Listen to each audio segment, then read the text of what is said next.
पिताजी, आप जब राज सिंहासन पे बैठते हैं तो सारा सभा आपको कितना छोटा लगता होगा। मुझे भी बिठाइए ना, मुझे भी बिठाइए ना। पिताजी पिताजी, मुझे भी आपकी गोदी में बैठना है। रुको रुको पुत्र, नहीं नहीं, तुम अपने पिता की गोदी में बैठने के योग्य नहीं हो। और अगर तुम्हें ऐसा लगता है कि तुम महाराज के पुत्र हो और तुम सिंहासन पर बैठने के योग्य हो, तो यह काफी नहीं है।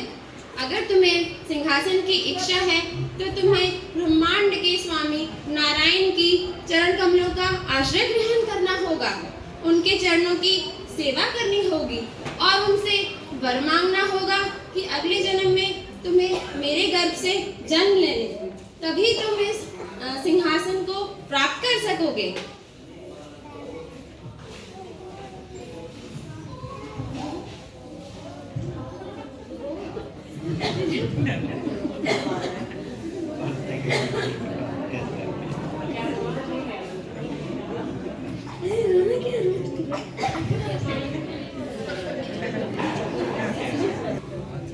क्या हुआ ध्रुव?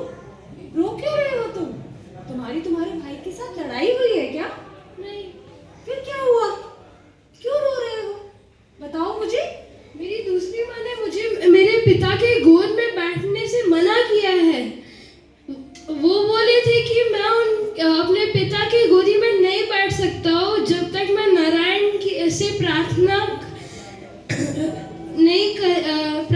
करके उनके गर्भ से जन्म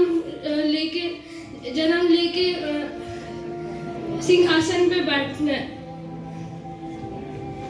कोई बात नहीं है पुत्र, तुमने जरूर ही ऐसा कुछ करा होगा, इसीलिए तुम्हारी माँ ने तुमसे ऐसा कहा। लेकिन तुम ऐसे मत करो, अपनी माँ के लिए बिल्कुल भी बुरा भाव नहीं रखते हैं। और तुम्हारी माँ ने जो कुछ भी कहा है वो एकदम ठीक है। अगर तुम्हें सिंहासन प्राप्त करना है तो तुम्हें नारायण के चरण कमलों की सेवा करनी होगी।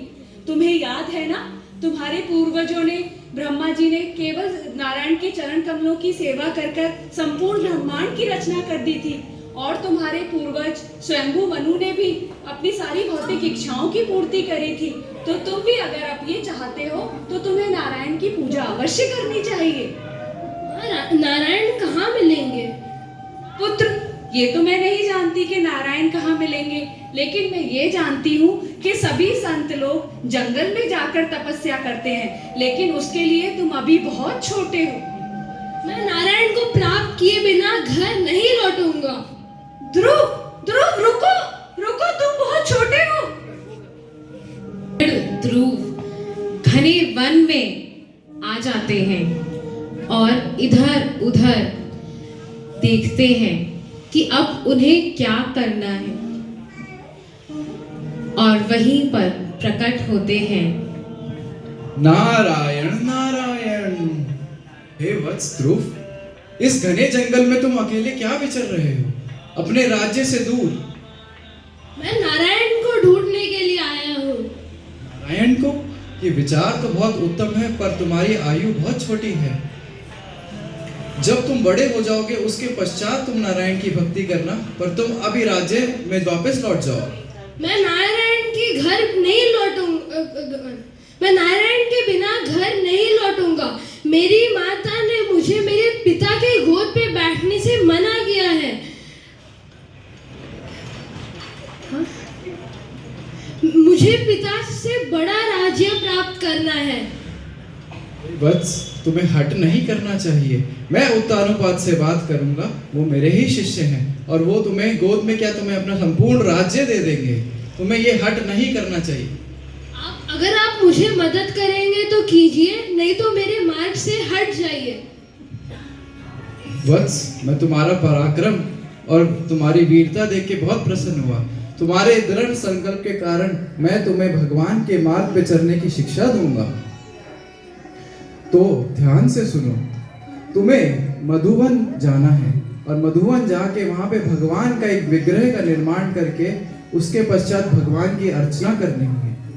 वहां जाकर मैं तुम्हें एक अभी मंत्र प्रदान करता हूँ जिससे तुम भगवान की अर्चना करोगे और शीघ्र ही तुम्हें नारायण की प्राप्ति होगी। तो तुम ध्यान से सुनो और मेरे पीछे दोहराओ। ओम नमो भगवते वासुदेवाय। नमो भगवते वासुदेवाय। ओम नमो भगवते वासुदेवाय।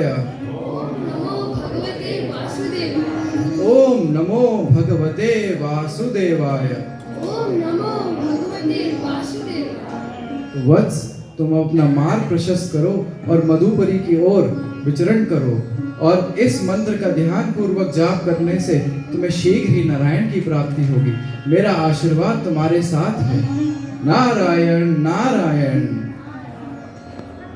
इस प्रकार गुरु से शिक्षा ग्रहण करके बालक ध्रुव मधुवन आते हैं। आज्ञा अनुसार विग्रह की स्थापना करके वे तपस्या में लीन हो जाते हैं। पहले महीने में ध्रुव केवल कंद और मूल पाकर तपस्या करते थे।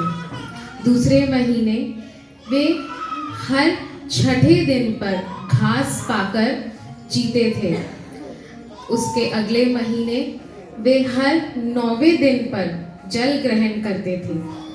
उसके पश्चात केवल 12वें दिन वे वायु खींचते थे। जब ऐसा होने लगा तो पूरे ब्रह्मांड में वायु की कमी के कारण घुटन होने लगी। सभी देवी देवता अचंभित हो गए और वे भगवान विष्णु के पास गए।